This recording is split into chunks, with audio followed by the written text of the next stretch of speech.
If you have plans to travel to Europe this fall, or were thinking about making plans, you'll want to keep a close eye on the news the next few weeks. This weekend, it was reported that the European Union is moving closer towards recommending that its member nations reinstate COVID-19 restrictions against U.S. travelers. What does that mean, and what can you expect? Here's what you need to know: the EU will be recommending new COVID-19 restrictions. Remember when European countries began reopening to American travelers back in June? Well, just 2 months later, circumstances in the United States are drastically different once again, with the Delta variant creating a surge of new COVID-19 cases. As a result, the EU will advise its member nations to reinstate restrictions against U.S. travelers as early as this week, according to numerous reports.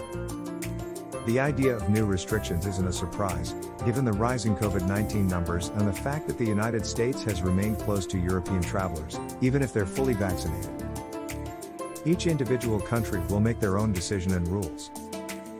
The recommendations by the EU are for advisory purposes only and are not binding. That is, each member nation within the EU is permitted to make their own rules and decisions. This means that even if when the EU recommends stricter rules, nations don't necessarily need to follow them. Some may choose not to adopt new restrictions, while others may decide to go above and beyond. Depending on which country you plan to visit, the new recommendations from the EU may or may not be an issue. The restrictions could be severe in some countries.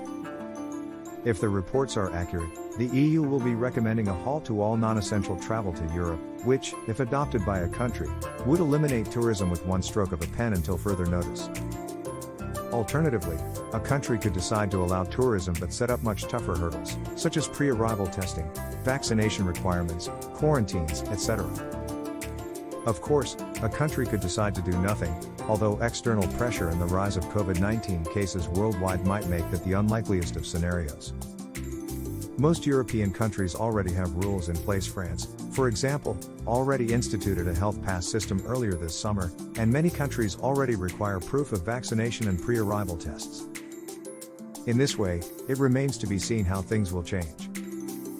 Much of it will probably depend on the severity of the EU's recommendations. Though the news of the EU's coming announcement will not necessarily pull the plug on travel, it does cast a lot of doubt on the feasibility of going to Europe this fall. We'll stay on the case and provide updates when they become available.